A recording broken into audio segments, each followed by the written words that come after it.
Assalamualaikum warahmatullahi wabarakatuh. Alhamdulillahirabbil alamin.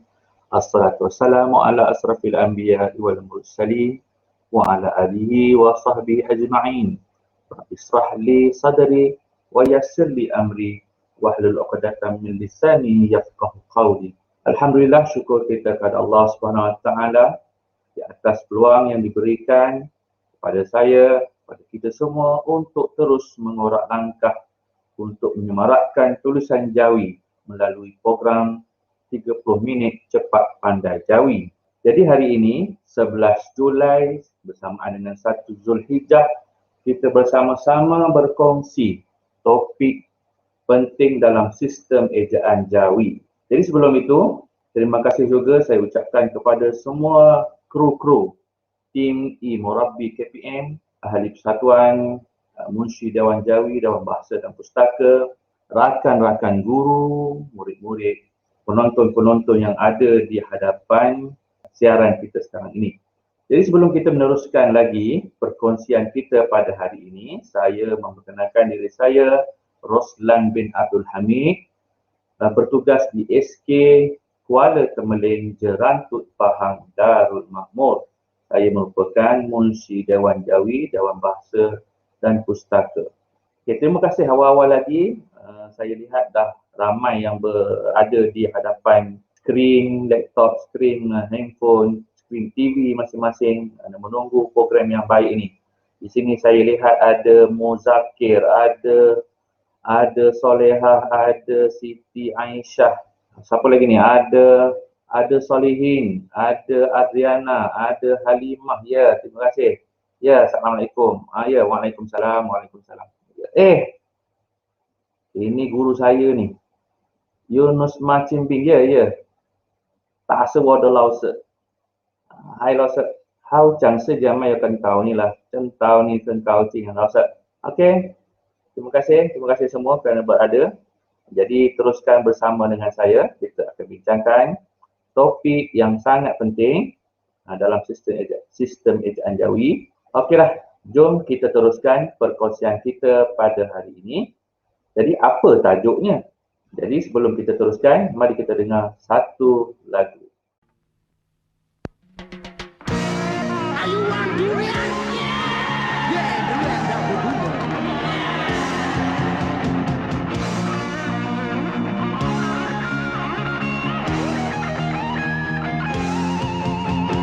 Komen, doyan dah berbunga.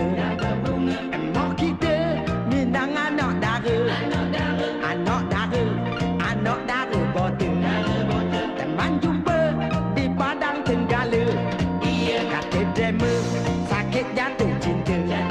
Sakit lagi bila jatuh tangga. Kata drama, cinta itu buta. Nasib baik teman tak meraba-raba.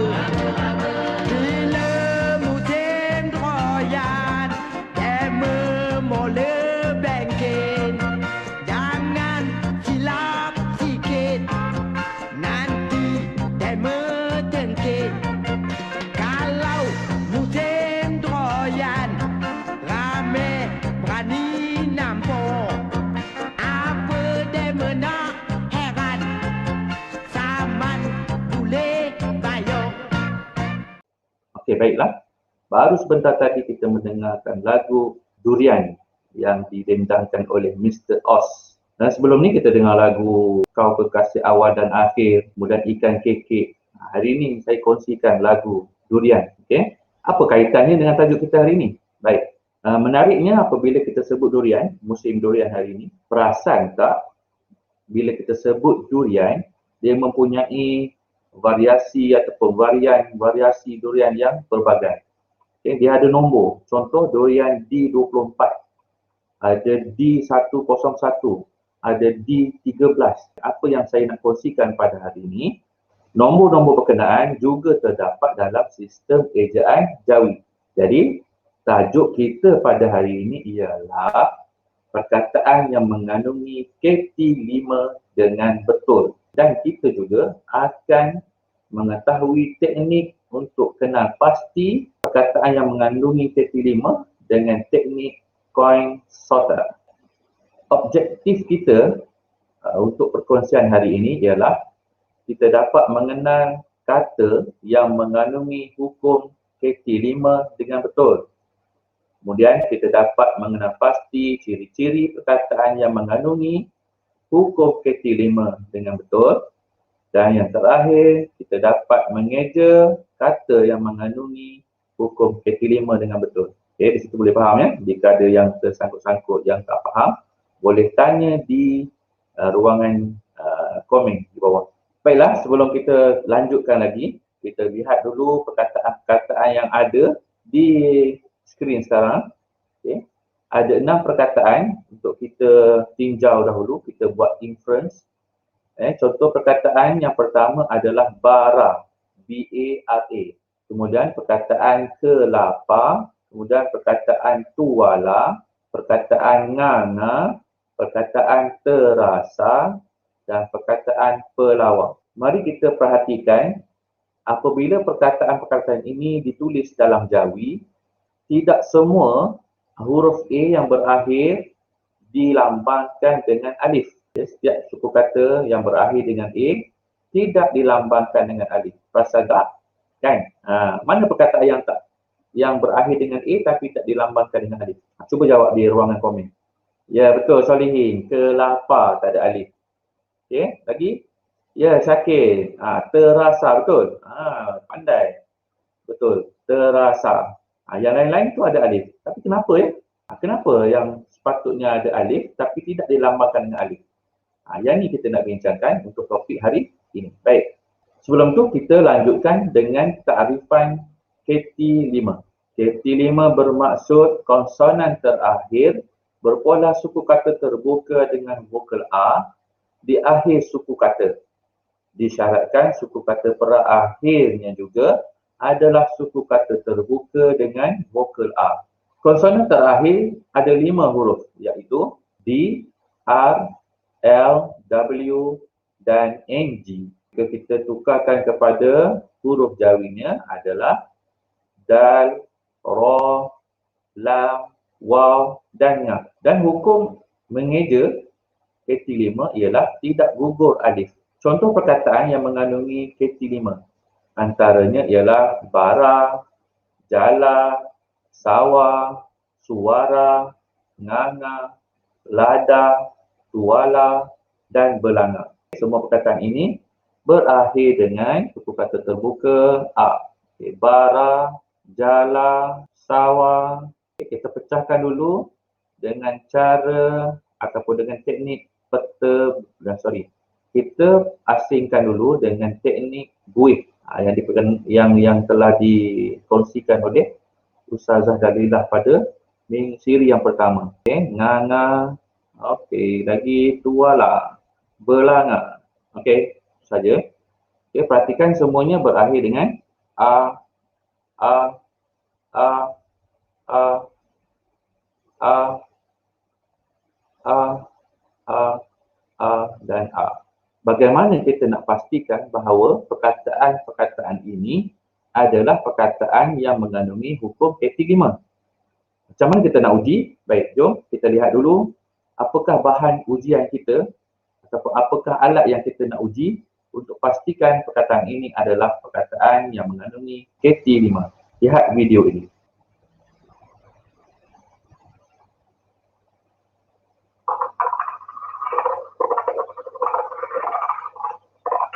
Lihat tak?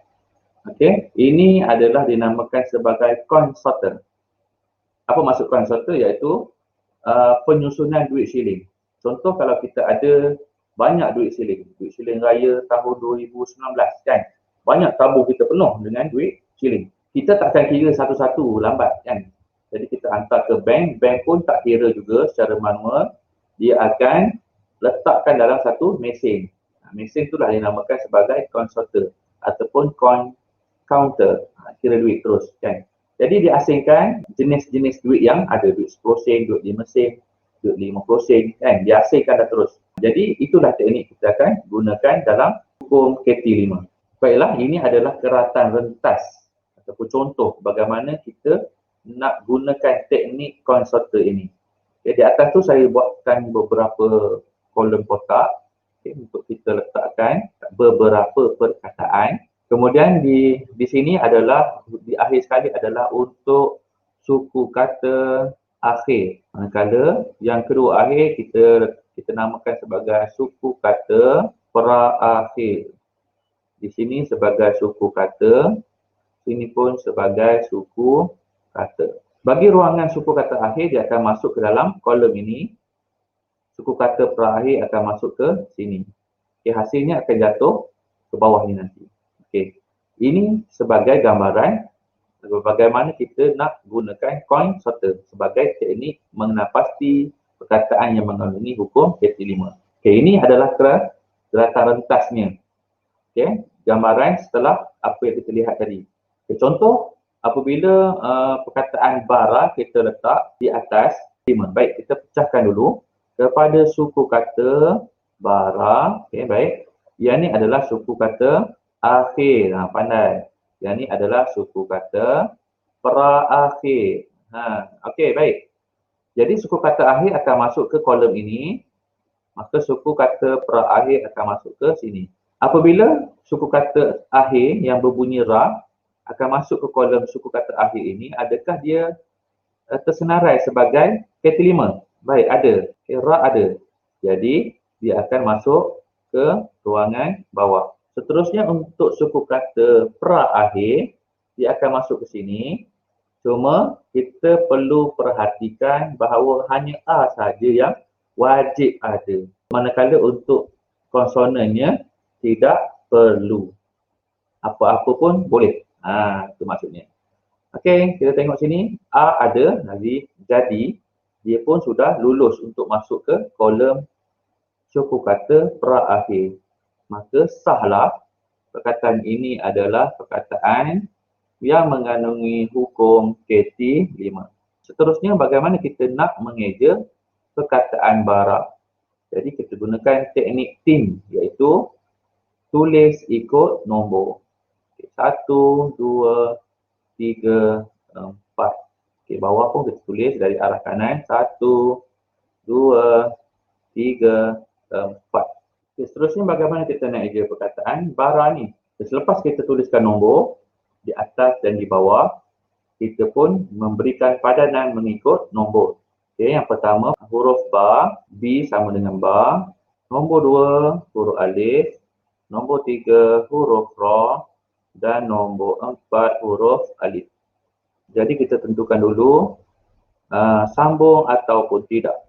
Ba sambung alif, alif tak sambung ra. Ra tak sambung alif. Kita cantumkan ba alif, ra alif. Baik, seterusnya perkataan jala.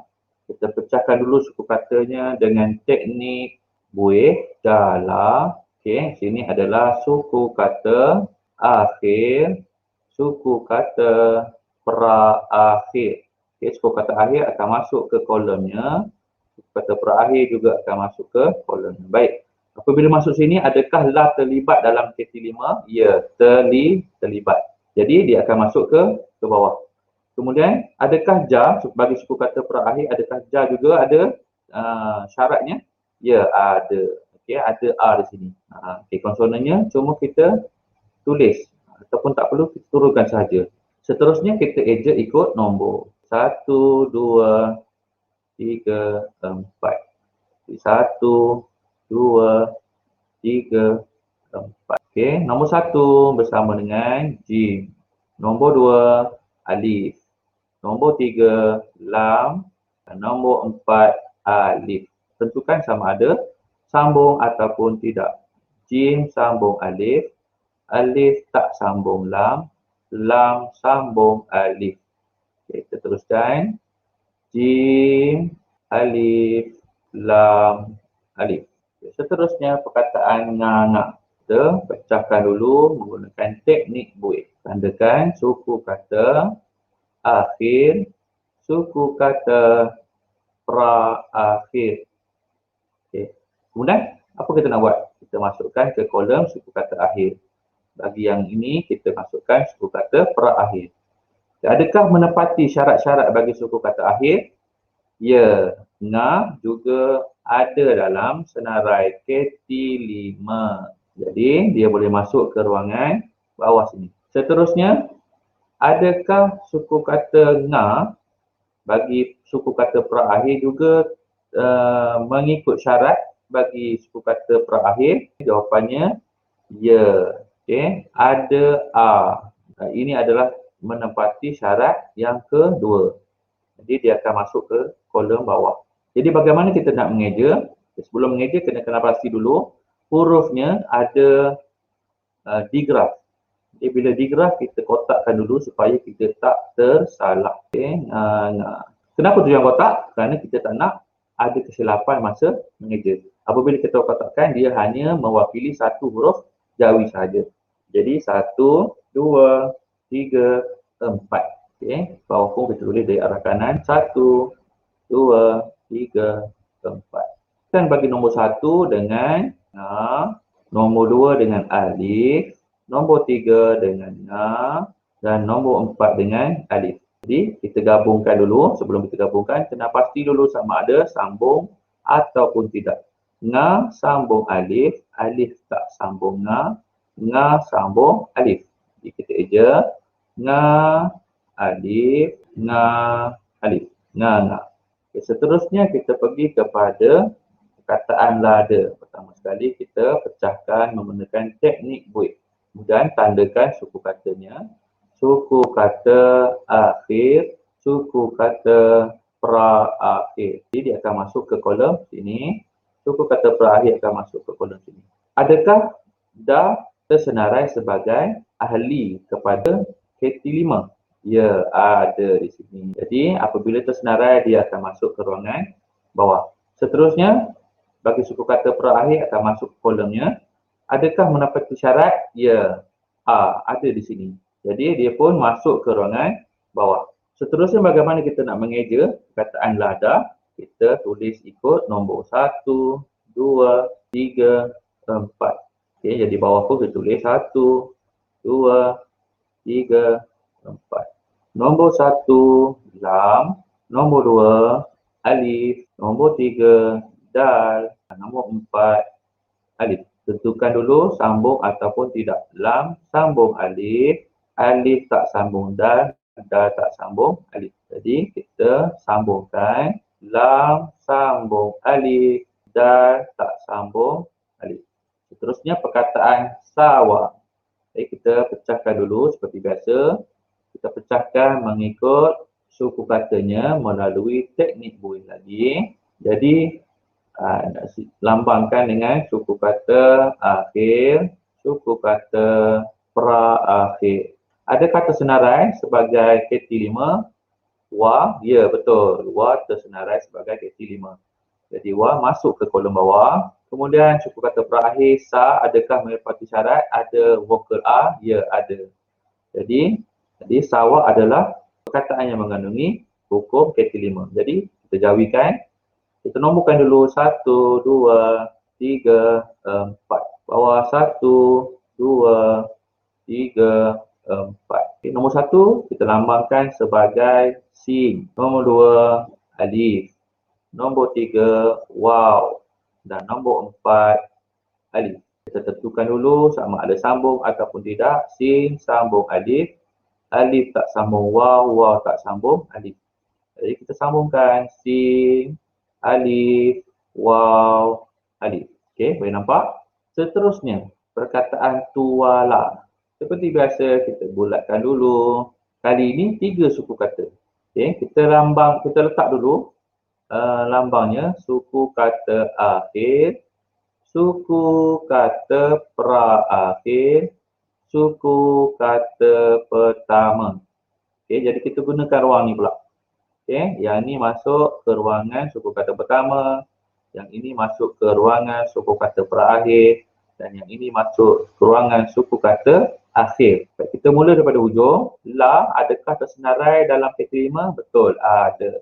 Jadi la pun boleh masuk ke ruangan bawah. Kemudian bagi suku kata perakhir, adakah menepati syaratnya? Ada a? Betul. Dia hanya satu saja a. Okey, jadi itu pun sudah memadai. Okey, la pun masuk ke ruangan bawah. Kemudian bagi suku kata pertama, tu, Maka jadilah tuala. Jadi kita nak eja, kita nomborkan dulu 1, 2, 3, 4, 5. Jadi di sini pun kita tulis dari arah kanan. 1, 2, 3, 4, 5. Okey, nombor 1 kita lambangkan sebagai ta. Nombor 2 kita lambangkan sebagai waw. Nombor 3 dilambangkan dengan alif. Nombor 4 dilambangkan dengan lam. Dan nombor 5 alif. Jadi tentukan dulu sama ada sambung ataupun tidak. Ta sambung waw, waw tak sambung alif, alif tak sambung lam, lam sambung alif. Jadi kita tulis datif. Jadi kita jawikan tu ala. Okey, boleh anak-anak? Okey, kita teruskan lagi. Seterusnya perkataan suara. Kita pecahkan dulu suku katanya. Suara. Ya, ada 3 suku kata lagi. Okey, suku kata akhir, suku kata pra-akhir dan suku kata pertama. Okey, kita tentukan kolom mana dia nak masuk. Bagi ra ada tersenarai sebagai keti 5. Okey, dah masuk. A menepati syarat bagi suku kata pra-akhir. Dan su kita teruskan masuk sahaja ke dalam kolom suku kata yang pertama. Jadi suara. Jadi kita ejakan dulu. Kita nomborkan dulu sebelum kita mengeja. 1, 2, 3, 4, 5. Jadi kita nomborkan dari arah kanan. 1, 2, 3, 4, 5. Okay, padanan nombor 1 adalah sin. Padanan nombor 2 waw. Padanan nombor 3 alif. Padanan nombor 4 ra. Padanan nombor 5 alif. Jadi tentukan dulu sama ada sambung atau tidak. Sin sambung waw, waw tak sambung alif, alif tak sambung ra, ra tak sambung alif. Kita jawikan suara, suara. Seterusnya perkataan belanga. Okey, biasa pecahkan suku kata, letak label suku kata akhir, suku kata pra-akhir dan suku kata pertama. Okey, kita letak dulu mana arah dia nak masuk. Nga, adakah tersenarai sebagai keti 5? Betul. NGA nga. Adakah suku kata pra-akhir menepati bagi la? Ya, betul. Ada a. Dan adakah suku kata pertama? Dia tak kisah ya. Suku kata pertama terus boleh masuk saja. Yang penting 2 suku kata akhir ni. Baik. Bagaimana kita nak eja? Belanga. Kita nomborkan dulu. Sebelum kita nomborkan, kita kena pasti ada satu masalah. Iaitu masalah kita huruf I. Okay? I sebagaimana yang kita kongsikan dahulu. Ada 2 iaitu I pepet dan I taling. Bagaimana Ustazah Hasmuni? Kongsikan dulu.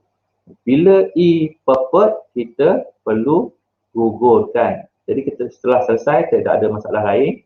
Ada satu lagi masalah. Ya, NG. Pandai. Siapa tegur tu? Adawiyah. Baik. Terima kasih Adawiyah. NG. Kita kotakkan dulu supaya tidak terlebih nombor. Okey, baik. Setelah selesai, kita nomborkan 1, 2, 3, 4, 5. Jadi apakah kita tak perlu bagi nombor? Sebab dah hilang kan? Jadi kita nomborkan bawah dari arah kanan 1, 2, 3, 4, 5. Okey, padanan nombor 1 adalah ba, padanan nombor 2 lam, padanan nombor 3 alif, padanan nombor 4 nga dan padanan nombor 5 alif. Jadi tentukan dulu sambung ataupun tidak. Ba sambung lam, lam sambung alif, alif tak sambung nga sambung alif. Okay. Sambungkan belanga. Seterusnya sendawa. Kita pecahkan dulu suku kata. Okey, kita labelkan suku kata akhir, suku kata pra-akhir dan suku kata pertama. Baik, kita arahkan dulu ke mana dia nak masuk. Bagi suku kata akhir, adakah dia tersenarai dalam kategori keti 5? Ada. Okay, syarat yang kedua, adakah ada A pada suku kata pra-akhir? Ya, betul ada. Suku kata yang pertama, sen. Okay, sen, da, wa. Okay, jadi kita masukkan dalam kolom masing-masing. Sebelum kita mengeja, kita kena pasti dulu adakah masalah yang ada kat sini? Ya, ada, iaitu huruf I. Okay, adakah sini I pepet ataupun I taling? Ya, betul. Siapa tu? Rosna. Terima kasih. Betul. I purple. Kerana bunyi sen. Kalau i taling bunyinya sen. Kita tak sebut sendawa. Kita sebut sendawa. Okey, terima kasih memberi jawapan. Okey. Setelah kita gugurkan kita berikan nombor 1, 2, 3, 4, 5, 6. Okey. 1, 2, 3, 4, 5, 6. Tulis ikut nombor. Nombor 1 sama dengan sin. Nombor 2 kita lambangkan dengan nun. Nombor 3 kita lambangkan dengan dal. Nombor 4 alif. Nombor 5 waw. Dan nombor 6 alif. Tentukan dulu sambung ataupun tidak. Sin sambung nun. Nun sambung dal. Dal tak sambung alif. Alif tak sambung waw. Waw tak sambung alif. Jadi kita sambungkan terus sin, nun, dal, alif, waw, alif, sendawa. Baiklah, kita teruskan lagi dengan beberapa contoh lain. Contoh perkataannya ialah balada. Balada mempunyai 3 suku kata. Suku kata akhir berbunyi da. Suku kata perakhir berbunyi la. Dan suku kata yang pertama ba. Jika kita perhatikan, suku kata akhir telah menepati syarat kerana huruf D bergabung dengan vokal A. Dan suku kata perakhir juga ada vokal A. Jadi untuk kita menjauhikan perkataan balada, kita perhatikan suku kata pertama ba adalah suku kata terbuka dengan vokal A. Mengikut aturan ejaan jawi, apabila suku kata pertama dengan vokal A, maka suku kata tersebut tidak dilambangkan dengan alif. Jadi untuk mengeja ba tidak perlu alif. Jadi ba, lam, alif, dal, alif. Jadilah balada. Perkataan yang seterusnya ialah saudara. Saudara juga adalah 3 suku kata. Suku kata akhir adalah ra, suku kata perakhir da, dan suku kata pertama sau. Untuk kita menjauhikan, kita perhatikan adakah ada masalah lain sebelum kita menjauhikan? Tidak ada. Jadi kita teruskan dengan menulis jawi. Jadi sin, alif, waw, dal, alif, ra, alif. Saudara. Seterusnya, perkataan cakrawala. Ada 5 suku kata cakrawala. Cakrawala.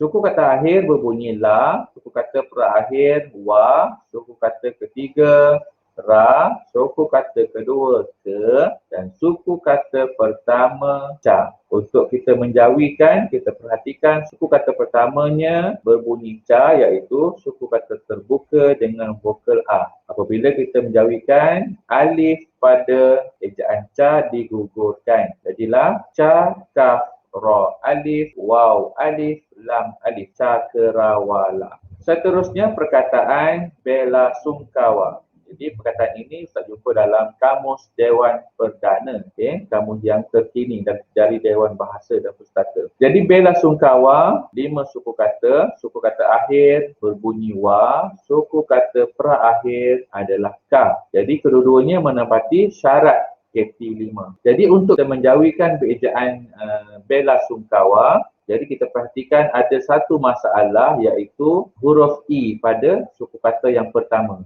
Adakah I itu I pepet ataupun I taling? I ataupun I e? Dalam kamus dirujuk adalah menggunakan I taling. Bunyinya bela sungkawa. Apabila menggunakan I taling, huruf I dilambangkan dengan ya.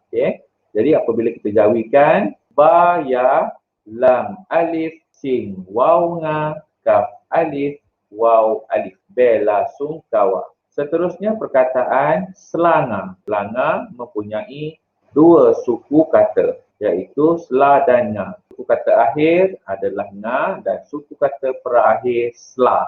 Jadi ejaannya sin, lam, alif, nga, alif. Selanga. Dan perkataan yang terakhir adalah sanga. Sanga mempunyai 2 suku kata, iaitu sa dan nga. Suku kata akhir adalah nga dan suku kata terakhir adalah sa. Jika kita perhatikan, kedua-duanya menepati syarat perkataan KT5. Jadi ejaan jawinya sin, alif, nga, alif. Itu sahaja. Semoga semuanya dapat memahami dengan lebih mendalam. Kesimpulannya hari ini ialah huruf KT5 ada 5 huruf iaitu D, L, R, W dan NG. Mesti 5 huruf ini bergabung dengan A, berada di akhir suku kata. Dan suku kata perakhir mesti ada vokal A. Dua syarat ini maka bolehlah kita kategorikan sebagai perkataan yang mengandungi hukum KT5. Dan akhir sekali, KT5 tidak semestinya dua perkataan, dia boleh lebih, 3 ataupun 4 ataupun 5. Bagi yang faham, KT5 diambil kira daripada suku kata akhir dan suku kata perakhir. Jadi, untuk kita melanjutkan lagi latihan dan pemantapan diri kita bagi perkongsian hari ini, saya sediakan latihan kuis untuk kita sama-sama jawab. Boleh scan QR code ni dan teruslah menjawab dengan baik dan betul. Sekian dulu. Assalamualaikum warahmatullahi wabarakatuh.